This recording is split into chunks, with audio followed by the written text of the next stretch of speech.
আসসালামু আলাইকুম ভিউয়ার্স, আপনারা সবাই কেমন আছেন? আশা করি যে যেখান থেকে আমার ভিডিওটা দেখছেন সবাই ভালো আছেন।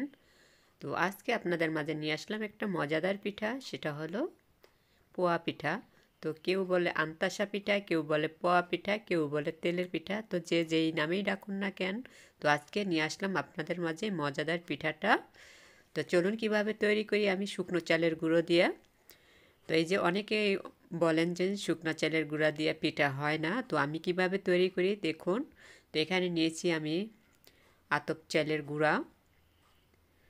তো আমি এখানে 1 কেজিতে কম নিয়েছি, কারণ এখানে আমি ময়দা মিক্স করব, এর জন্য অল্প কম, বেশি একটা কম না 1 কেজি থেকে।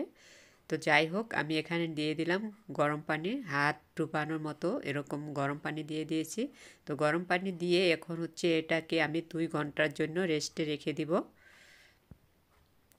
তো 2 ঘন্টা পর চলে আসলাম। দেখুন এখানে এই যে এখন তো আমি ময়দা অ্যাড করব, এর জন্য একটা বড় পাত্রতে নিয়েছি। তো এখানে আমি নিয়ে নিলাম 2 কাপের মতো ময়দা। তো ময়দাটা দিয়ে খুব সুন্দর করে মিক্স করে নিতে হবে চালের গুঁড়োর সাথে।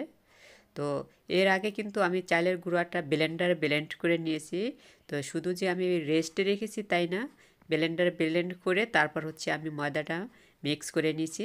তো এখন হচ্ছে আমি একটা ডিম ভেঙে দিয়েছি ময়দার আর কি, ময়দা বা চালের মিশ্রণের ভিতরে।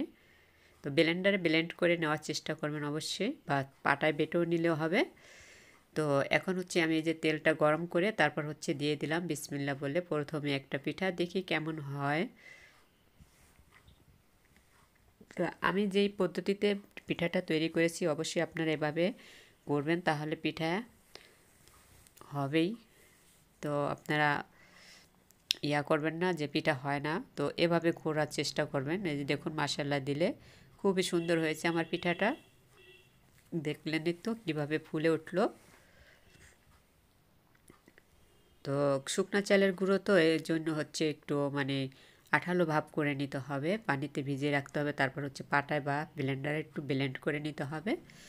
তো সাধারণত আমরা ঢেঁকিতে যে বা করতাম, গুঁড়িটা কোটা হতো আর কি আগে, এখন তো আর ঢেঁকি নাই। তো ওই ঢেঁকিতে কোটা গুঁড়িগুলো কিন্তু যেই কোনো পিঠা হইতো, কোনো ভিজানোর দরকার ছিল না, এমনিতেই পিঠা হয়ে যেত। তো এটা তো চালের গুঁড়ো মেশিনে কোটা, মেশিনে কোটাটা একটু হতে চায় না, এর জন্য একটু আঠালো করে নিতে হয়। তো যাই হোক, কথা বলতে বলতে এই যে আমার পিঠাটা হয়ে গেছে। তো এখন হচ্ছে আমি দ্বিতীয় পিঠাটা দিয়ে দিয়েছি। তো প্রথম পিঠাটা দেখুন মাশাআল্লাহ খুবই সুন্দর হয়েছে।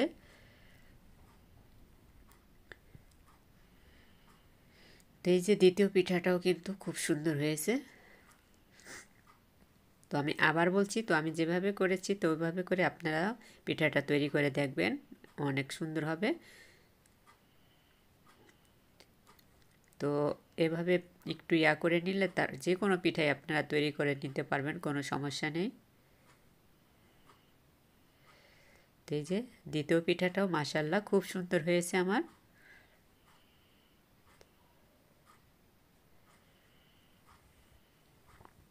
তো মেশিনের ভিতরে গুঁড়িটা গেলে কেমন যেন শুকিয়ে যায় এমনিতেই, এজন্য আর কি পিঠাটা হতে চায় না। তো এভাবে করে নিলে অবশ্যই পিঠা হবে।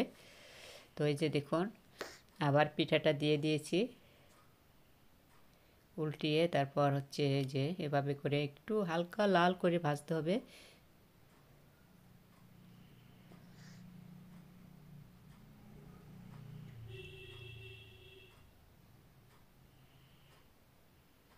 তো পিঠাটা কিন্তু হয়ে গেছে, এখন আমি উঠিয়ে নিব।